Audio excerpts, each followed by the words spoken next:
Hey friends, welcome back to She's At It Again. My name's Tanya and I'm going to be making calzone for dinner tonight. And if you've never watched anybody make it, you might be pleasantly surprised how easy it is. So we're going to start with what's called a quick crust. And I have a previous video that shows how to make a pizza dough where you let it sit in the refrigerator for days and it just gets better after the fourth day. This is not that pizza dough. We'll try to link that particular video in the description so you can refer back to that if you're interested in that. This is going to be a quick version and you might very well have the things that you need in your refrigerator or your pantry or both, and it does not contain yeast. This is a rising dough, but it does not contain yeast. This is by far one of the funkiest recipes I've found in a while, and when I first read it I thought that's not going to work. It's going to be one of those things they get you to buy these ingredients and it doesn't work, but it actually does work. So let's proceed with the recipe. In my bowl here I have 1.5 cups of just plain all-purpose flour. This is organic flour. Use what you have. To that I'm going to add 1.5 teaspoons of baking powder, not baking soda. This is baking powder. There is a difference.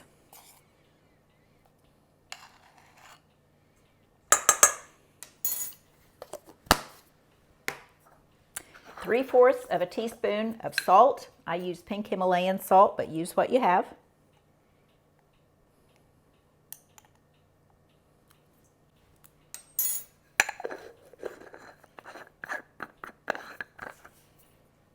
Stir that together just a bit.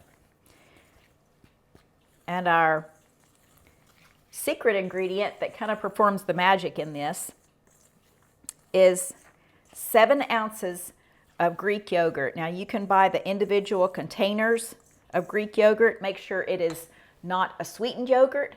This is plain yogurt. It's the Greek yogurt, which is a lot thicker. It's the consistency of sour cream, but these have live probiotics in them, live cultures, so it's not sour cream. But this is the particular yogurt that we're using. This is FAGE and I buy it in the 16-ounce container, but I have measured out 7 ounces of this in my handy dandy little measuring device there. It's just easier to push it out of this than it is to scoop it out of a cup. So I'll show you how this one works. In the olden days you just pushed it out, and that's the one I had before. I think it burned in our house fire several years ago. So this one, it has a little groove in it that when you twist it, it comes out. So it's a little bit easier to just kind of keep it in its place. And then you simply scrape it off at the top. So make sure you have 7 ounces, but not more than 7 ounces, or your dough will not be the right consistency.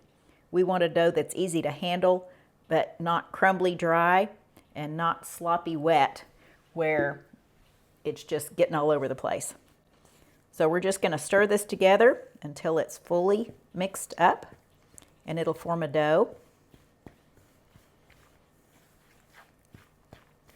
I'm going to be using pizza sauce on the inside of these, and we will again link that pizza video, and I think the dough and the sauce might be in the same video, but hopefully it is. But anyway, we'll link all those recipes instead of writing the recipe out again, because I'm the one that has to do that and that just takes up time. So we will link that video and it will have the recipe included in the description in that if you would like to use our pizza sauce recipe. And it is a very, very good one. So at first you might look at this and think this is not enough yogurt in this, I need some water or something, but just keep mixing and it'll all come together. So this is one of these fun things to make if you have people in your house that can't quite agree on what kind of pizza they like, which translated pizza just is, or calzone is just basically a pizza that's folded in half and baked with the ingredients on the inside instead of being on a flat circular surface. So if you have people in your house that just can't quite agree on what kind of pizza you need, this is fun because everybody can make their own. You'll be rolling out the dough into circles, and they can put their own filling in it. They can put pepperoni, onions, mushrooms, peppers, olives, just whatever you like in there. Cheeseburger ingredients, those are kind of fun. But then when you bake them off, everybody has their own. All right, let's get this off our spatula as best we can. Mix it the rest of the way with our hands. That's usually how we wind up doing dough anyway, right?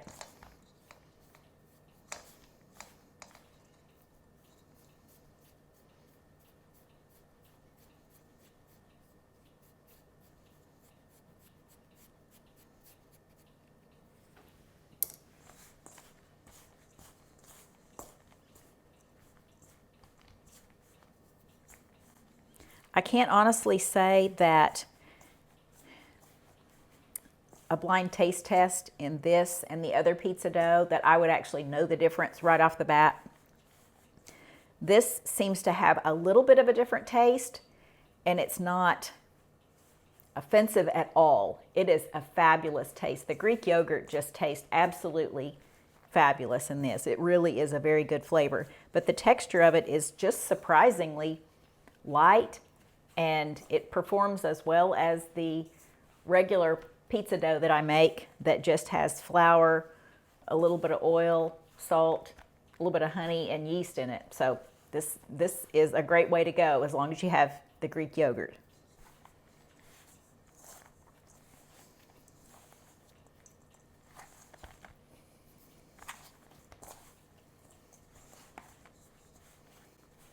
When you get to the point to where you're starting to mix it up and forming a ball of dough with your hands, you might have to take some of the drier mix from the edge and just push it into the inside. But I promise you, if you've measured correctly, this will be the exact amount of each one of these you need.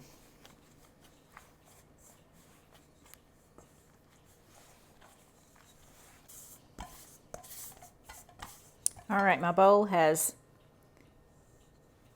had all the flour absorbed into this ball of dough right here, so we have no flour left in the bowl. That's a good soft texture to that too. And even though you wouldn't want to roll it out immediately because it's going to draw back up, let it relax about an hour and you can use it right after that. So it's a good easy dough to work with. So I have a bag right here that I put a little bit of olive oil inside. So I'm going to take my dough, not squeeze all the air out of it, but just put it like that. I'm going to stick it in the fridge and let it rest until I'm ready to use it, which will be in about 2 hours. So 1.5, 2 hours. So we'll take this out at that point, roll it out, make some calzones, and we'll come back at that point. All right, we're back, and it is later than I thought it was going to be when I started this process. I got to working on something else. A lot of you remember my recipe for day camp vegetable soup. And so with that being said, I've been working on day camp because day camp's in 2 weeks, and I've got to get videos ahead and get other things done ahead of time because I've got several irons in the fire. And so I was working on my menu for day camp. So that kind of sends me in a tailspin. I get involved in that and I can't stop. So I have to get my shopping list and all that stuff ready for day camp. Okay, so I don't know exactly how many calzones this will make because I don't normally make calzones out of it. I normally make pizzas out of it. So I'm going to shoot for 3.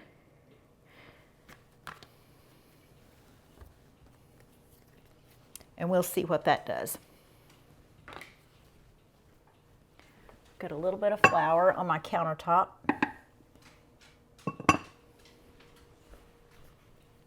Not a whole lot because I want the countertop sometimes to kind of grip the dough so it doesn't move around too much.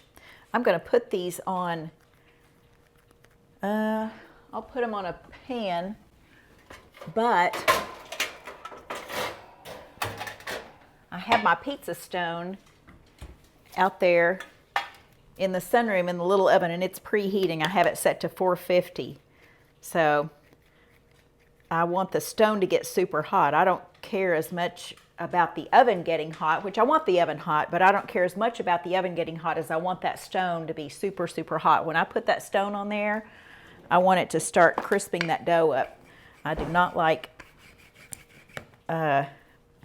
soft dough on a pizza or a calzone. I want it to be crispy on the bottom. So we're going to put an egg wash on the top to make it crispy on the top and shiny, but I want that bottom to not sweat at all while it's cooking. So the way to ensure that is to make sure that your surface is nice and hot. Ideally, there's a pizza stone in there, but if you don't have a pizza stone, you can either take an cast iron griddle, if you have one that will fit in your oven, or if all you have is a cast iron skillet, you can cook these probably one or two at a time. If you'll invert your skillet, just flip it over and cook on the bottom surface of it. Nothing's going to stick to it. It's going to be too hot.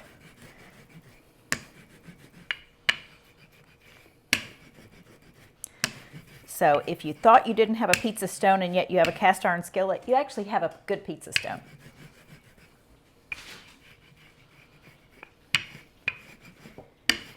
All right, I have my pizza sauce that I thawed out. I put my pizza sauce, I dish it out into servings that are about enough for one pizza, and I put it in those flexible silicone ice cube trays. And each one holds what looks like maybe a fourth to a third of a cup. I'm not really sure what the measurement is, but they're perfect for just about one pizza. So I'm going to spread this on. Don't spread the sauce all the way to the edge because you want the edge to be able to seal, and that would prevent that. So what I have over here is a little bit of just orange bell pepper. I have some onion. Oh, I hear my husband coming in, so he's going to walk in the back door and he's going to have this look of panic because I'm talking and he knows there's nobody else here, so he knows I'm videoing.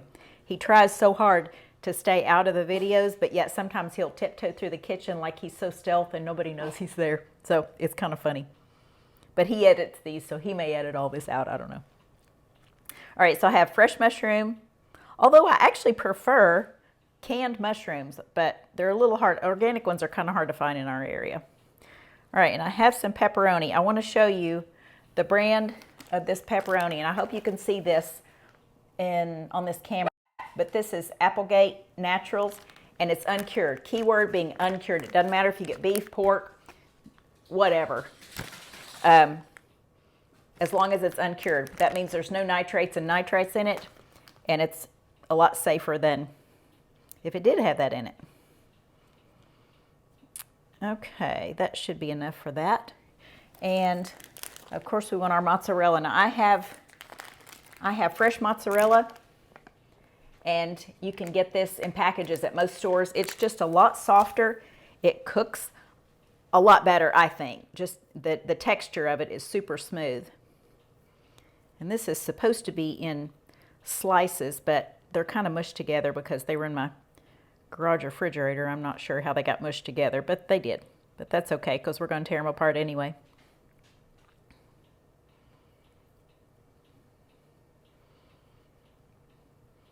Now he'll start coming and the dogs will go nuts and he'll have to talk to the dogs, so just ignore that. I'm going to keep doing what I'm doing, and then when he figures out that I'm videoing right now, he'll get really quiet.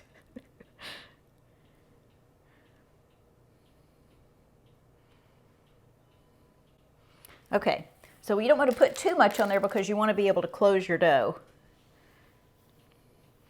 We're going to turn this over, flip it over, not really flip it over, fold it over. That's what I'm trying to say. Fold it over like a turnover. Make sure there's no sauce or ingredients on the edge. Press it down as much as you can. Now you can leave it like that, but the risk is higher of your ingredients oozing out. So what we want to do is fold this toward the center of the top and press it down as we go. Sometimes it's real pretty, sometimes it's not. It's probably not going to be pretty this time.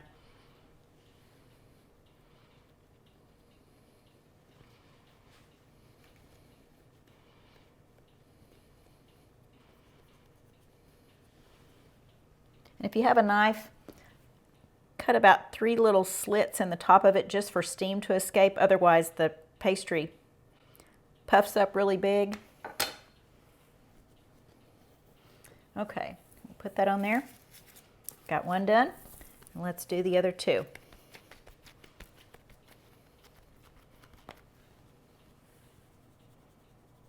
This dough is actually pretty easy to work with considering we just mixed it up this afternoon, and it has a tendency normally to retract back to its normal shape.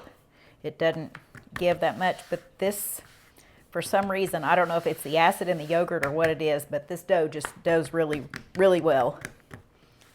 Okay, don't roll your dough out so thin that your ingredients poke a hole in it too.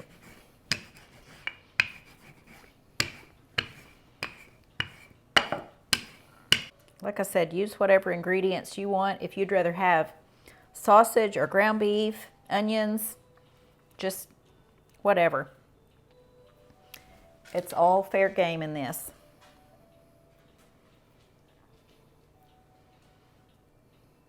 The only thing I would recommend, of course, is not using pre-shredded cheese. It has cellulose on it, it doesn't melt as well, and it's not going to be as good of a product as if you'll use either mozzarella that you shred or fresh mozzarella that you basically just tear apart. It's just that soft. It's almost fruitless to get out the knife and try to slice it because it sticks to the knife, and it's not very compliant with cutting tools, but it is a great, great cheese to use on this. And the reason I started using it was because a guy that we used to go, actually he was our first dog groomer, and he used to own a little pizza joint here in our small town that was popular back when we lived here years ago and my husband was in school. And we got to talking about that, and he said that, I think he said he traveled to Italy to actually learn about pizza making, but he said the key to it was to use fresh mozzarella instead of regular mozzarella that you'd shred like you get at a store. So I put that information in my mind's pocket and ran with it, and it was great. Lacey, get out of her food. Sorry. She thought she'd sneak over there and eat sister's food while I was busy doing something else. Bad girl.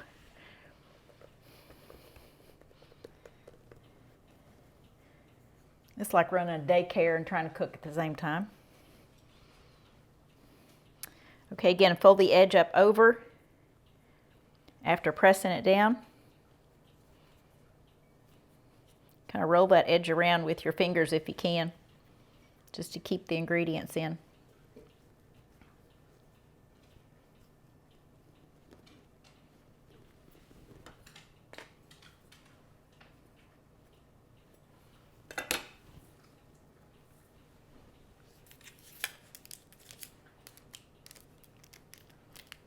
If you have long fingernails, use your joint of your finger right there to press down that area. Okay, we're going to do one more. Last of the sauce. This one's going to have more sauce than the first one did.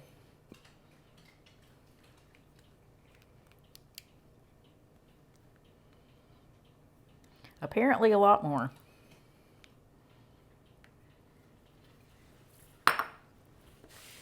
Okay, put the rest of our ingredients on here. Fold it over. Press it down. Fold the edge over the top over, or fold the edge, bottom edge over the top edge.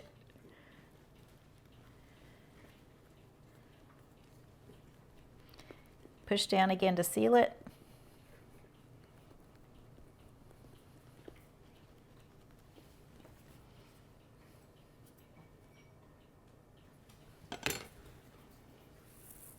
Put it there. We're going to put our egg wash on it.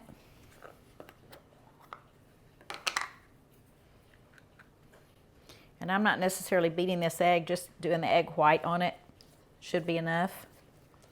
You can always sprinkle the top of this with oregano if you want it to look really pretty. I guess I could get over here where you can see what I'm doing.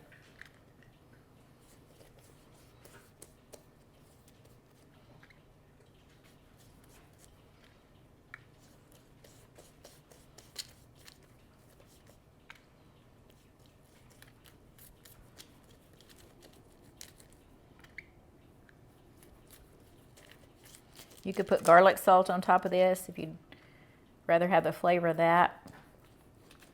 Any of your Italian spices, the rosemary, the oregano, garlic, things like that would be good on top. I'm just going to leave mine as they are.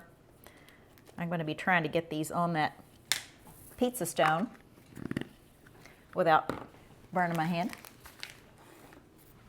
All right, I'm going to get these in there, and then I'll turn the cameras back on when I take them out, and you can see what they look like. Okay, I just want y'all to see these, even though there's a glare. Sorry about the glare. I just want you to see how I place those in there. Actually, that oven holds more than what it looks like it would. It's just a little Hamilton Beach convection oven we have out here in the sunroom just to prevent heating up the kitchen so much a lot of times when we just have something small. But those 3 calzones fit on that pizza stone just perfect. And it's not a huge pizza stone. It's just a regular size. This one, not one of those giant ones. So I just wanted you to get a look at that. See how the crust is crisping up nicely on the edges. So, okay, I'll turn the camera back on when it's ready. Okay, I want y'all to see this.